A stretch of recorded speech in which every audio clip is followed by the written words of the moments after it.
MIDC येथील नावडा फाटा bridge हा प्रवाशांसाठी रस्ता उरलेला नसून तर तो निष्पाप लोकांचा बळी घेणारा एक ऑफिशियल डेट ट्रॅप बनलाय। दरवर्षी पावसाळा आला की या पुलावर भला मोठा खड्ड्यांचा सडा पडतो आणि रस्त्याची अक्षरशः चाळण होते। केवळ खड्डेच नाही तर पुलाला देखील मोठमोठ्या भगदाडे पडतात। याही वर्षी पुलाची दैना पाहता पुन्हा एकदा भयानक अपघात घडवून आणणारे भगदाड पडण्याची पूर्ण शक्यता निर्माण झाली आहे। पण ढिम्मा प्रशासनाला याचं काय सोयरसूतक? त्यांना फक्त हप्त्यांशी आणि मलाईशी मतलब उरलाय। या पुलाचा इतिहास अत्यंत रक्तरंजित राहिलाय।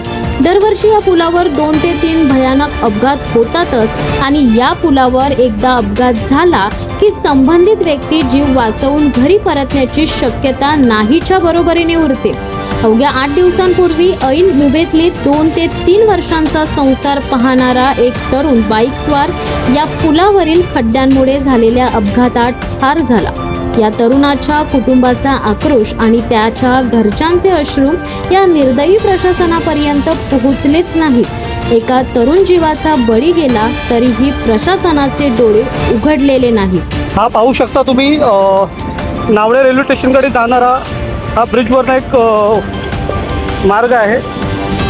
पाहायला गेलं तर बघता किती मोठं इकडं भगदाड पडलेलं आहे। समोर बघताय एक छोटंसं लहान बाळ जरी याच्यामध्ये जरी सापडलं तर तो डायरेक्टली बरं पाहू शकतो। आणि पाहायला गेलं तर बघताय हे नावडे रेल्वे स्टेशन आणि समोर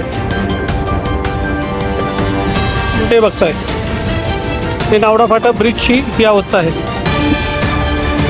हे बघा याला गॅपमध्ये काही नाही आहे। समोर बघताय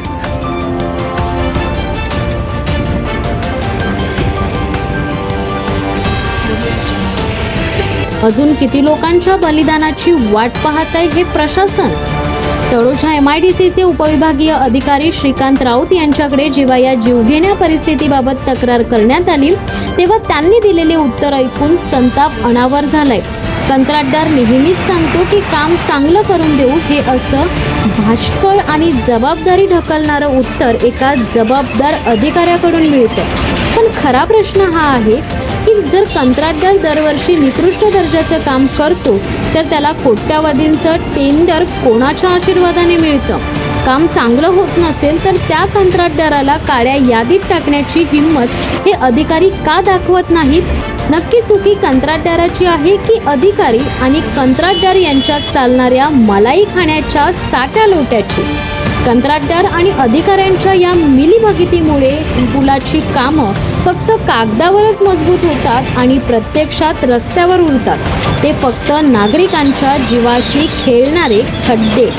या खड्ड्यांमुळे केवळ जीवच धोक्यात येत नाहीयेत तर दररोज येथून ये जा करणाऱ्या हजारो वाहनांचे प्रचंड नुकसान होत आहे। गाड्या खड्ड्यांमुळे पडून वाहनांचा चुराडा होतोय, टायर फुटतायत आणि नागरिकांना नाहक आर्थिक तसेच मानसिक त्रासाला सामोरे जावे लागते।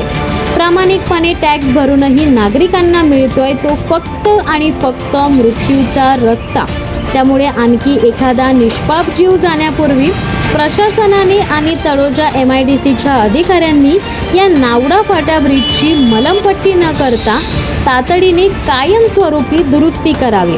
जर प्रशासनाला अजूनही जाग आली नाही आणि या पुलावर पुन्हा एखादी जीवितहानी झाली तर याला सर्वस्वी जबाबदार असणाऱ्या अधिकाऱ्यांवर थेट गुन्हे दाखल करेपर्यंत महाराष्ट्र आरसा न्यूज आता शांत बसणार नाही।